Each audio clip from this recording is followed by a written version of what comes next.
Fan Yu berpikir bahwa dia melihat sesuatu ketika tubuh Huo Yuhao sedikit bergerak. Bagaimanapun, dia telah menunggu terlalu lama. Itu setengah tahun. Huo Yuhao telah duduk di sana tanpa bergerak selama setengah tahun. Namun, Fan Yu segera menyadari bahwa dia tidak melihat sesuatu.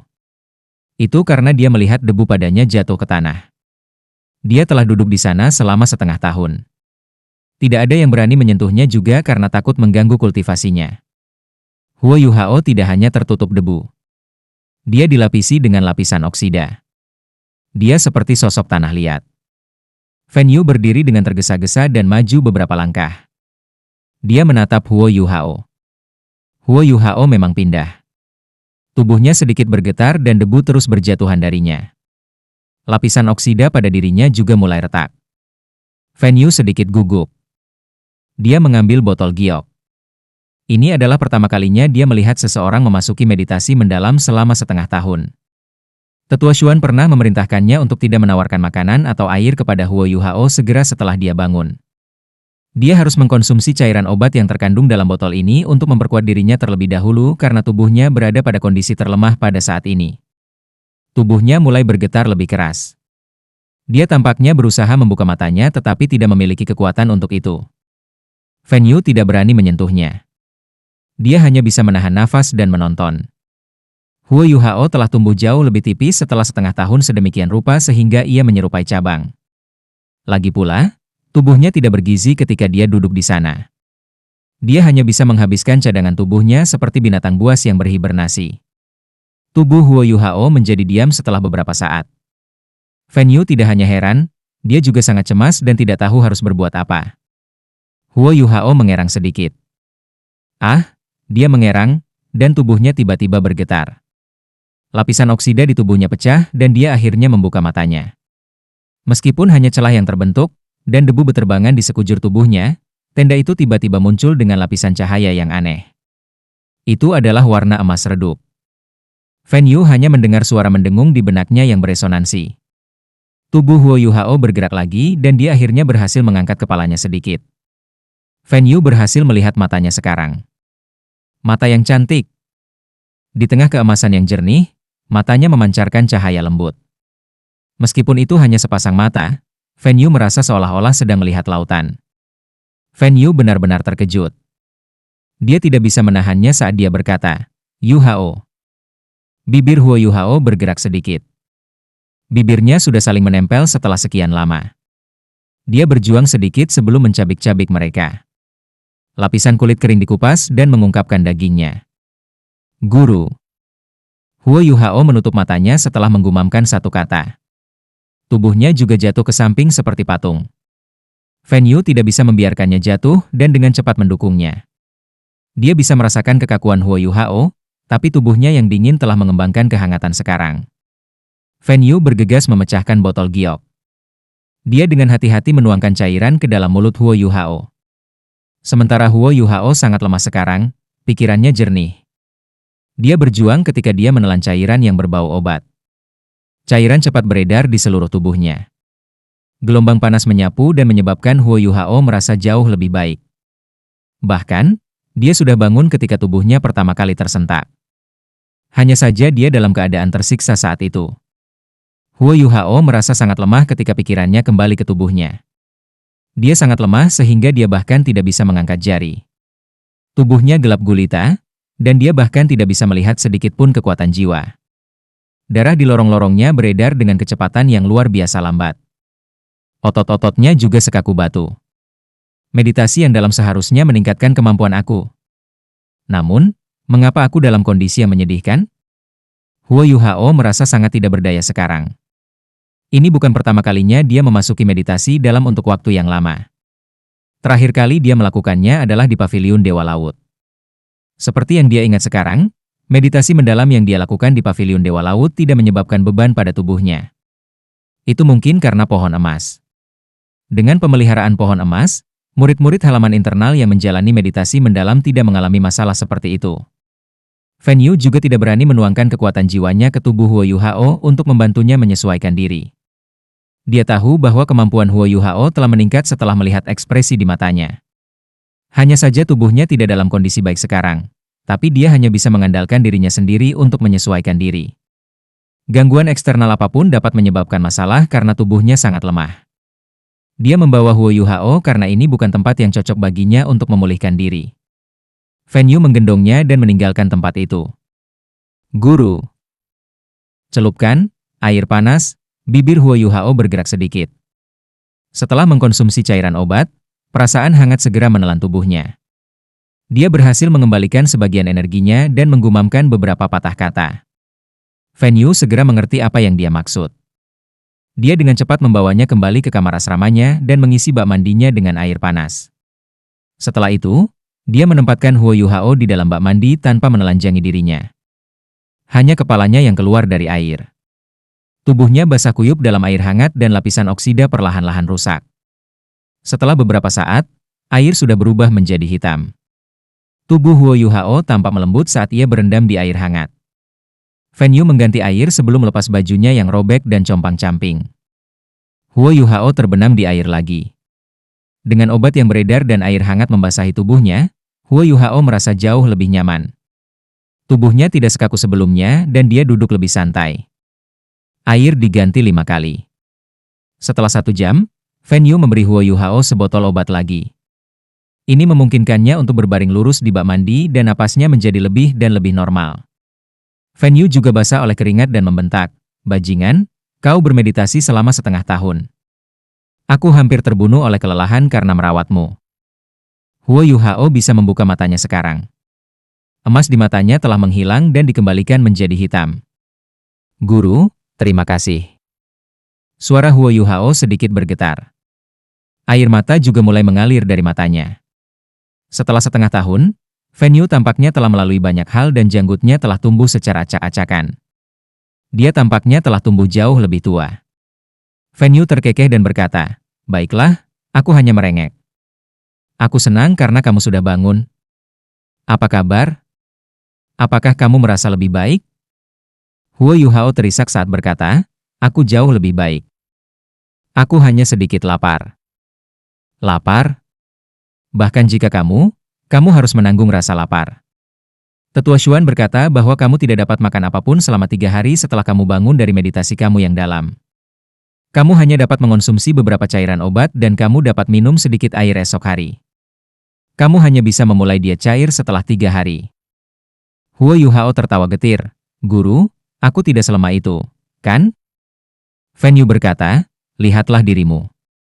Kamu hampir sekarung tulang sekarang."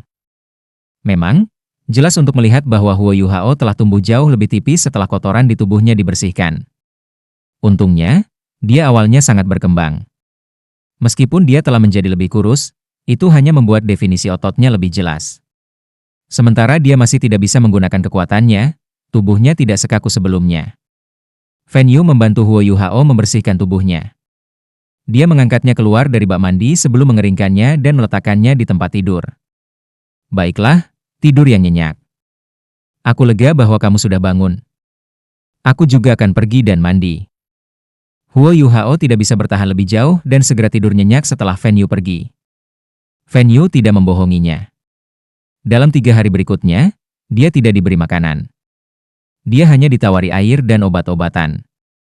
Sementara itu, Fan Yu hanya memberitahu Hichaito tentang ini. Dia tidak memberitahu orang lain bahwa Huo Yuhao sudah bangun. Huo Yuhao akhirnya bisa duduk setelah 3 hari. Dia duduk bersila saat bermeditasi. Kekuatan jiwanya juga perlahan pulih. Huo Yuhao segera menemukan bahwa ada pembekuan di lorong-lorongnya.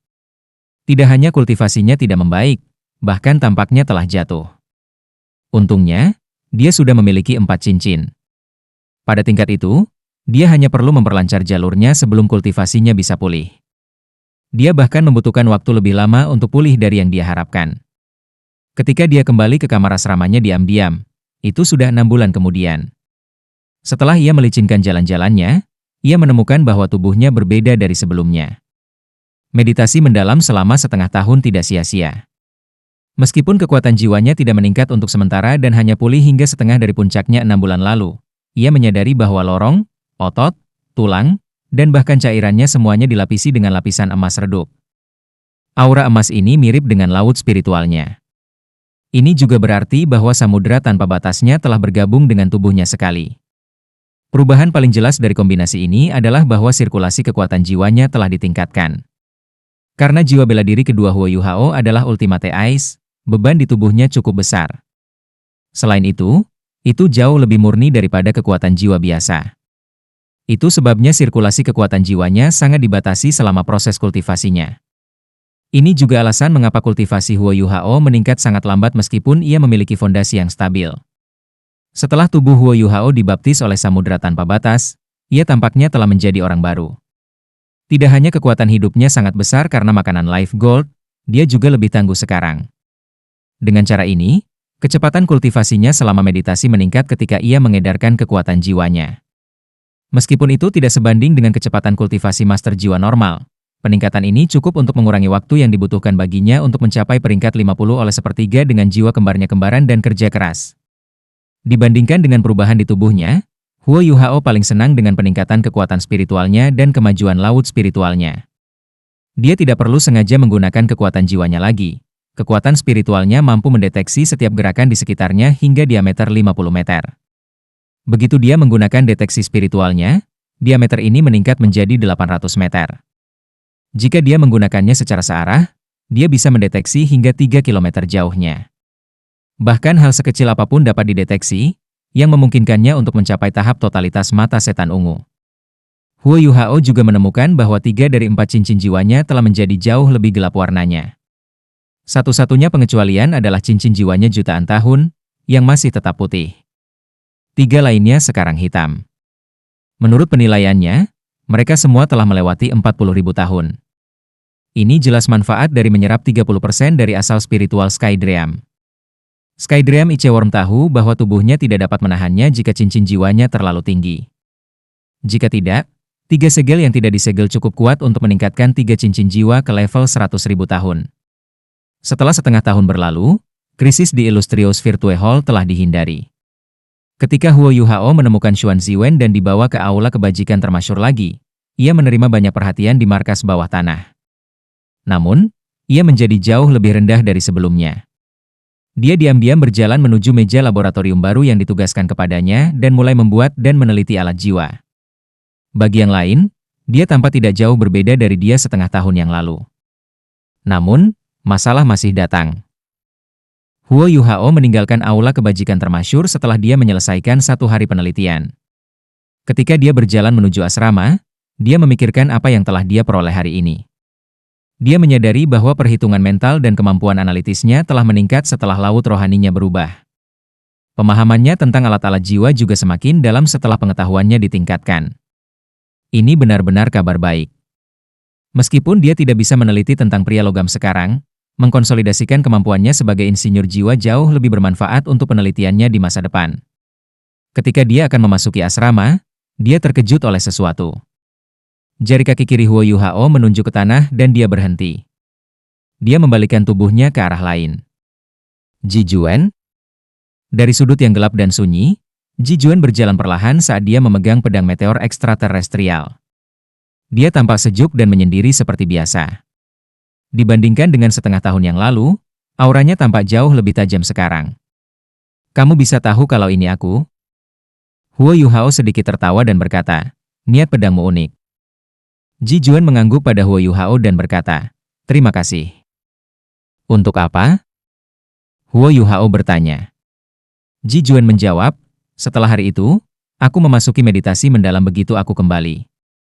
Pemahaman aku tentang pedang aku semakin dalam karena kamu. Karena itu aku berterima kasih padamu. Huo Yuhao tertegun ketika dia bertanya, kamu juga memasuki meditasi yang dalam? Aku harus memberi selamat padamu kalau begitu. Kamu tidak perlu berterima kasih kepada aku. Aku baru saja bangun dari meditasi aku yang dalam. Kalau dipikir-pikir, itu takdir. Kami berdua mendapat banyak manfaat dari pertarungan itu. Ji Juan mengungkapkan ekspresi kesal terlepas dari ketidakpeduliannya yang biasa. Meditasi mendalam aku hanya berlangsung selama sebulan, tetapi meditasi kamu bertahan selama setengah tahun. Hari ini, aku akan melihat seberapa banyak kamu meningkat setelah setengah tahun. Baik. Huo Yuhao tidak menolak usulnya atau mengajukan pertanyaan. Tidak ada artinya berbicara terlalu banyak dengan seseorang seperti Ji Juan. Selanjutnya, Ji Juan sudah meraih pedangnya dengan kedua tangan. Sepertinya dia tidak peduli apakah Huo Yuhao akan mengikuti sarannya. Huo Yuhao tidak siap. Dia memperhatikan Ji Juan dengan mata berbinar saat dia berjalan langkah demi langkah ke arahnya. Adegan aneh terungkap. Setiap kali Huo Yuhao membuat langkah, lapisan emas lain akan dilapisi di tubuhnya. Matanya juga berkilau dengan emas. Dia bahkan akan meninggalkan jejak kaki emas kemanapun dia pergi. Ji Juan memang berbeda dari bagaimana dia setengah tahun yang lalu. Niat pedangnya tidak melanda semua lagi. Itu hanya bermanifestasi sebagai goresan sekarang, tetapi goresan ini jauh lebih ganas dan ganas dari sebelumnya. Itu adalah niat pedang yang sangat kuat sekarang, seolah-olah itu adalah naga. Namun, rentetan niat pedang ini tidak bisa menghentikan Huo Yuhao. Itu hanya dihancurkan. Ji Juan bahkan belum menikam pedangnya bahkan ketika Huo Yuhao mencapainya. Ketika mereka berdua hanya berjarak 2 meter, Huo Yuhao berhenti di jalurnya. Saat ini, seluruh orangnya telah berubah menjadi emas. Tidak ada aura yang datang darinya. Tidak ada yang akan merasa tertekan saat mereka berdiri di sampingnya. Namun, dahi Ji Juan sudah penuh dengan keringat. Butir-butir keringatnya mulai mengalir di pipinya. Tangannya yang memegang pedang mulai sedikit bergetar. Huo Yuhao meletakkan tangannya di belakang dan berkata, "Kamu berada di jalan yang benar. Kamu fokus, dan seluruh hidup kamu telah didedikasikan untuk pedang kamu. Kamu akan mencapai kesuksesan besar jika kamu terus seperti ini. Dalam hal fokus, bahkan aku bukan pasanganmu. Namun, aku memiliki keunggulan dalam hal bakat dan kekayaan. Aku memiliki guru yang hebat. Kamu harus mengejar aku seumur hidup kamu jika kamu ingin mengalahkan aku." Setelah selesai berbicara, Huo Yuhao menurunkan tangannya lagi. Dia berbalik dan pergi. Setiap kali dia mengambil langkah, cahaya keemasan di tubuhnya akan sedikit redup. Ketika dia mencapai tempat dia berdiri semula, semua cahaya keemasan telah menghilang dari tubuhnya. Dia perlahan berjalan ke blok asrama. Ketika Huo Yuhao menghilang, Ji Juan mengerang. Dia menancapkan extraterrestrial meteoric sword di tanah dan berkeringat deras. Niat pedangnya menghilang seketika. Keduanya tidak berbenturan secara fisik. Namun, ada bentrokan intens antara niat mereka. Pedang Ji Juan adalah tentang niat pedangnya. Begitu dia menekan lawannya, lawannya akan dengan mudah dikalahkan tidak peduli seberapa kuat dia. Sementara kultivasi 7 cincinnya lebih unggul dari Huo Yuhao dan dia bahkan mencapai tubuh sejati jiwa-jiwa. Dia masih kalah dari Huo Yuhao karena dia tidak bisa menekannya dalam hal auranya. Ketika Huo Yuhao berjalan ke arahnya, dia bisa dengan jelas merasakan bahwa dia seperti penguasa yang mengesankan. Setiap langkah yang diambilnya membuatnya semakin mengesankan. Aura seperti penguasa berhasil mengalahkan niat pedangnya pada tingkat spiritual. Dia tidak bisa menyerang dengan pedangnya bahkan ketika Huo Yuhao mencapainya. Huo Yuhao berhasil menggunakan kekuatan spiritualnya untuk menekan dan mengendalikannya. Huo Yuhao menyadari hal itu, jadi dia meletakkan tangannya di belakang. Ji Juan tahu bahwa dia telah kehilangan ketika Huo Yuhao menatapnya diam-diam. Dia bahkan kalah dengan selisih lebih besar dari waktu sebelumnya. Huo Yuhao jauh di depannya dalam mengejar niat yang diinginkannya. "Kamu harus mengejarku seumur hidupmu jika kamu ingin mengalahkanku." Kalimat ini terjebak di kepala Ji Juan. Tubuhnya mulai bergetar sedikit ketika dia memikirkannya. Dia berdiri di sana dengan tenang selama 15 menit. Ketika dia mengangkat kepalanya lagi, tatapan penuh tekad memenuhi matanya. "Aku di jalan yang benar. Bahkan jika aku harus mengejar seluruh hidup aku akan melakukannya. Dia adalah target yang aku temukan." Setelah dia selesai berbicara, nyala api yang menyala naik di matanya. Dia melihat dari dalam kemana Huo Yuhao menghilang. Setelah itu, dia berbalik dan menghilang ke dalam kegelapan. Huo Yuhao tidak bisa membantu tetapi sedikit menggelengkan kepalanya ketika dia memasuki blok asrama. Itu bukan pertemuan santai sebelumnya. Dia juga menyadari bahwa Ji Juan telah menemukan cara untuk menyatukan pikiran rohaninya, niat pedang dan kekuatan jiwanya. Meskipun berbeda dari Descent of the Saffron, itu masih unik. Jika dia terus seperti ini, dia mungkin bisa menghasilkan keturunan Saffron lain. Ji Juan tampaknya tidak terlalu kuat dalam hal bakatnya. Huo Yuhao dapat dengan jelas merasakan hal itu, tetapi Ji Juan berhasil mengukir jalan bagi dirinya menggunakan kerja keras, tekad dan tekad sendiri. Bahkan peningkatan kekuatan jiwanya mungkin ada hubungannya dengan metode kultivasinya sendiri. Kalau tidak, itu tidak mungkin baginya untuk mencapai level ini pada usia seperti itu. Jika mereka berusaha keras untuk bertarung, Huo Yuhao tahu bahwa tidak mungkin baginya untuk menang. Kesenjangan dalam kultivasi mereka terlalu besar. Selain itu, pedang Ji Juan sangat cepat dan ganas. Namun, Ji Juan mengejar sesuatu darinya yang berbeda. Itu sebabnya dia mengakui kekalahan 2 kali. Sepertinya dia harus bekerja lebih keras lagi. Meskipun dia tampaknya tidak mengorbankan kurang dari Ji Juan, dia mengejar lebih banyak gol daripada dia. Ini berarti bahwa dia harus bekerja lebih keras sehingga dia tidak akan mengecewakan bakat uniknya. Masih belum berakhir? Huo Yuhao mengerutkan alisnya saat dia melihat ke arah depan. Perasaanmu sangat akut. Suara samar terdengar. Seorang wanita keluar dari sudut. Adalah Nana, yang pernah memohon pada Huo Yuhao untuk mengembalikan semangatnya di kamarnya. Huo Yuhao tahu mengapa dia datang. Dia sedikit minta maaf ketika berkata, "Maaf, aku berada dalam situasi khusus 6 bulan terakhir. Ikuti aku. Aku akan mengembalikan semangat kamu sekarang." Setelah mendengar kata-katanya, Nana tampak jauh lebih lega. Untuk beberapa alasan, dia sangat percaya padanya. Mungkin karena rasa malunya di waktu yang lain, tetapi wajah Nana menjadi panas saat dia memikirkan kejadian itu. Setelah merenungkan masalah itu, dia menyadari bahwa dia terlalu putus asa. Hanya saja, karena pikirannya agak berantakan, dia mengikuti Huo Yuhao ke kamarnya.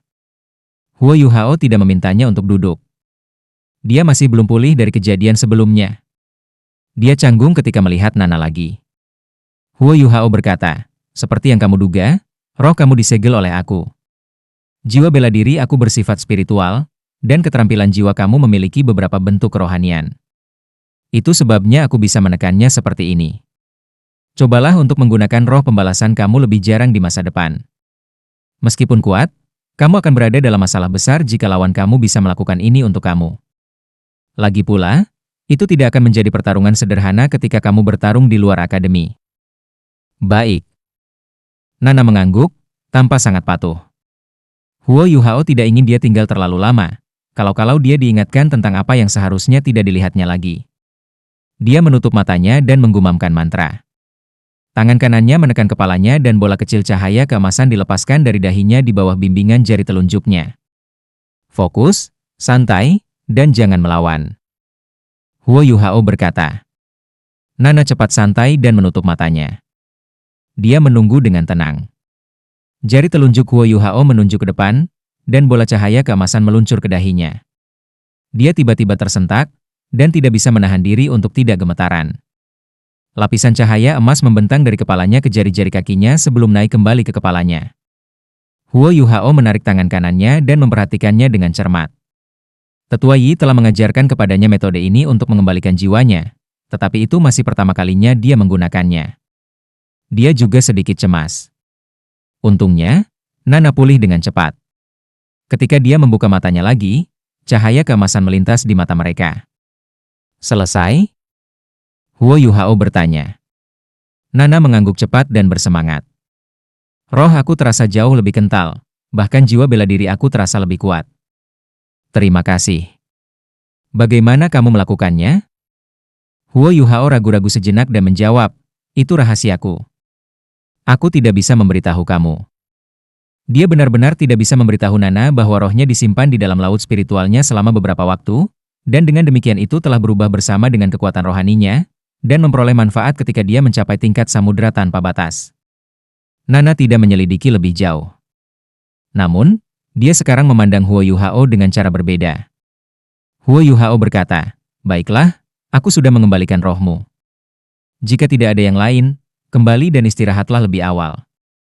Kamu harus bermeditasi dan berkultivasi ketika kamu kembali sehingga kamu dapat menstabilkan semangat kamu." Baik. Nana mengakui kata-katanya sebelum pindah untuk pergi. Huo Yuhao mengerutkan alisnya sedikit. Bagaimanapun, dia telah mengembalikan rohnya dengan mudah. Namun, dia bahkan tidak mengucapkan kata-kata perpisahan padanya. Meski begitu, itu masih bagus bahwa dia membuat dirinya langka. Dia akhirnya berhasil menyelesaikan masalah ini. Tapi dia dengan cepat dibelalak. Itu karena Nana tidak meninggalkan kamar ketika dia sampai di pintu. Dia menutup pintu yang sengaja dia tinggalkan sedikit, dan bahkan menguncinya. Huo Yuhao dapat dengan jelas mengingat bahwa dia telah menelanjangi diri setelah melakukan itu sebelumnya. Apa yang kamu lakukan? Huo Yuhao panik ketika dia sampai di depan Nana dan mencoba meraih pundaknya. Nana mengguncang tubuhnya dan melangkah ke satu sisi, dan Huo Yuhao hanya meraih udara. Huo Yuhao tidak benar-benar cocok dengan Nana dalam hal kecepatan, karena dia adalah tipe raja ketangkasan dari Departemen Kontrol Alat Jiwa Aktif. Spekternya juga sangat efektif untuk meningkatkan kecepatannya. Sama seperti Huo Yuhao menjadi khawatir dan siap untuk mengambil tindakan, Nana melakukan sesuatu yang tidak terduga. Saat dia menghindarinya, dia dengan cepat jatuh berlutut. Huo Yuhao terjawab saat dia mencoba meraih pundaknya lagi. Apa? Apa yang kamu lakukan? Huo Yuhao mundur 2 langkah, dan kaget ketika dia melihat Nana. Mata Nana memerah. Huo Yuhao, tolong bantu aku. Bangun dulu. Huo Yuhao berbalik darinya, dan menyiratkan bahwa dia tidak akan menerima perilakunya. Nana menggelengkan kepalanya dengan paksa. Dia juga mulai menangis, biarkan aku berlutut saat aku memohon padamu. Aku? Jika kamu terus bertingkah seperti ini, aku akan mengejarmu. Huo Yuhao menyela dengan tegas. Ketika dia berbicara, dia berjalan ke pintu. Tidak. Nana memegangi kakinya dan menempelkan tubuhnya pada mereka. Dia terisak saat berkata, jangan mengusir aku. Aku akan berdiri untuk berbicara. Saat dia mengatakannya, dia berdiri, menggunakan Huo Yuhao sebagai dukungannya. Dia menundukkan kepalanya sambil menangis, seolah dia melakukan kesalahan. Hati Huo Yuhao melunak, dan dia menunjuk ke sebuah kursi di samping. Silahkan duduk. Nana berjalan menuju kursi dengan patuh dan dengan lembut berkata, maukah kamu mendengarkan ceritaku? Huo Yuhao tertawa getir. Maukah kamu pergi jika aku tidak membiarkanmu mengatakannya? Nana tersipu dan berkata, aku berasal dari keluarga bangsawan. Ayah aku adalah seorang baron dari Kekaisaran Sanmun, itu dianggap peringkat bangsawan terendah. Meskipun kami tidak memiliki tanah, kami memiliki beberapa perkebunan dan toko. Kami cukup mampu. Jiwa bela diri bawaan ayahku tidak memiliki kekuatan jiwa, jadi dia tidak bisa menjadi guru jiwa. Orang tua aku bertemu karena kebetulan. Ayah aku sedang dalam perjalanan santai dan menabrak ibu aku, terluka parah setelah berburu binatang buas. Ibuku pingsan ketika dia melihat ayahku. Dia menyelamatkannya dan membantunya melarikan diri dari bahaya. Namun, dia tidak punya pilihan selain membawanya pulang karena luka-lukanya terlalu serius. Dia pulih selama sebulan sebelum pulih sepenuhnya. Perhatian cermat ayahku menyentuhnya, dan pada hari dia seharusnya pergi, dia memintanya untuk tinggal dan menyatakan cintanya padanya. Namun, dia mengatakan kepadanya bahwa dia adalah karakter yang tidak beruntung, dan membiarkan dia tinggal hanya akan membahayakannya. Tetapi dia keras kepala, dan mengatakan kepadanya bahwa dia tidak takut. Dia bukan orang yang percaya tahayul. Sorot mata Nana menjadi kabur saat dia mengingat kembali kenangan masa lalu. Huo Yuhao juga mendengarkan dengan serius. Ibu aku tergerak setelah berinteraksi dengannya selama sebulan dan mengalami perawatannya yang cermat. Setelah ragu-ragu, dia memutuskan untuk tetap tinggal. Hubungan mereka berkembang, dan mereka menikah 3 bulan kemudian. Setelah 1 tahun, aku lahir. Walaupun ayah aku bangsawan, dia adalah orang yang baik. Dia sangat baik untuk semua penyewa kami. Setelah ibu aku menikah dengannya, dia tinggal di rumah. Sebelum aku berusia 6 tahun, kami menjalani kehidupan yang bahagia. Sampai seseorang, air mata Nana mengalir lagi saat dia mencapai titik ini. Aku berumur 6 tahun. Suatu hari, ibu aku memberitahu ayah aku bahwa dia pergi ke suatu tempat. Aku masih kecil, dan mengganggu ibu aku untuk membiarkan aku mengikutinya.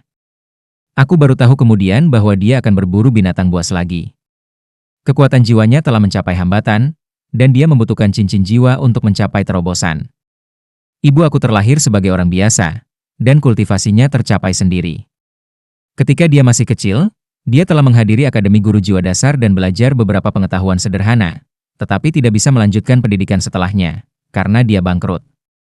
Namun, dia berhasil mencapai peringkat 40 berdasarkan kemampuannya sendiri ketika aku berusia 6 tahun, dan menjadi leluhur jiwa. Bagi orang biasa, itu adalah hal yang sangat langka. Ayah aku mendorong kultivasi ibu aku, tetapi selama setengah tahun, kami tidak pernah mendengar kabar darinya. Setelah 6 bulan, dia kembali dengan wajah suram. Ayah aku terlalu senang saat dia kembali saat itu, dan tidak menyadari ada sesuatu yang salah.